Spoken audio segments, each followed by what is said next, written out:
President Obama trying to make good on a 2008 campaign promise. The president delivering his plan to Congress to shut down the Gitmo detainee center. 91 terrorist suspects remain in Gitmo prison, and some of them could be headed to the United States.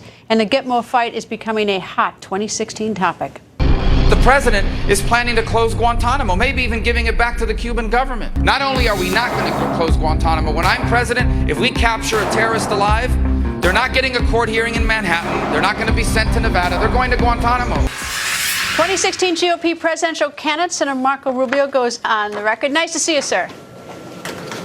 Nice to talk to you again, Greta.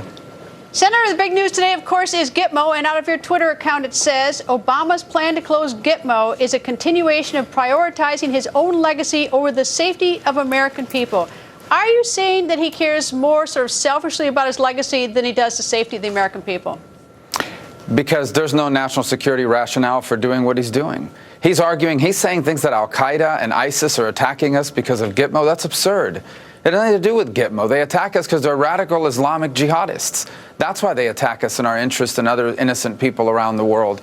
Second, there's no national security rationale for what he's doing because many of the people that are being released from Gitmo are returning to the fight against us. Today, we wake up to the news that Spanish police have arrested a former Gitmo detainee that had returned to the battlefield against the United States. This is all about fulfilling a campaign promise to close Guantanamo, and it leaves America more vulnerable. And it isn't going to happen. We're going to fight it every step of the way.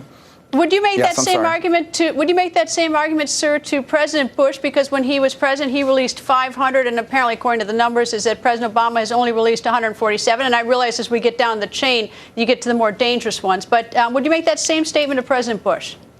Well, that's an important distinction. There were a lot of people in Guantanamo, and some who had wound up there had simply been people that were rounded up in operations and didn't pose a threat. But now, as you said, the less and less people you have there, as you get down that line, the more and more dangerous they become. I would say this, however, about anybody who is in favor of releasing enemy combatants who are trained killers from Guantanamo, many of whom have been pretty open in expressing their desire to return to the battlefield against America. And that's, in fact, what many of them have done. They leave and they return to the fight against us.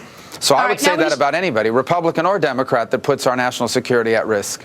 All right, when we talk about release, from what my understanding of the plan is that some of them will be transferred. They use the word transfer, but I agree. I call it release, too. But that a number of them who are the more serious one will be brought to the United States and placed in regional federal prisons here. Do you object to that? They will be in custody.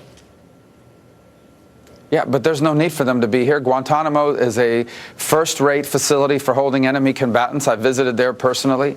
There's no rationale or reason for moving them from there, none whatsoever, or bringing them to the homeland of the United States, which could create problems for us here.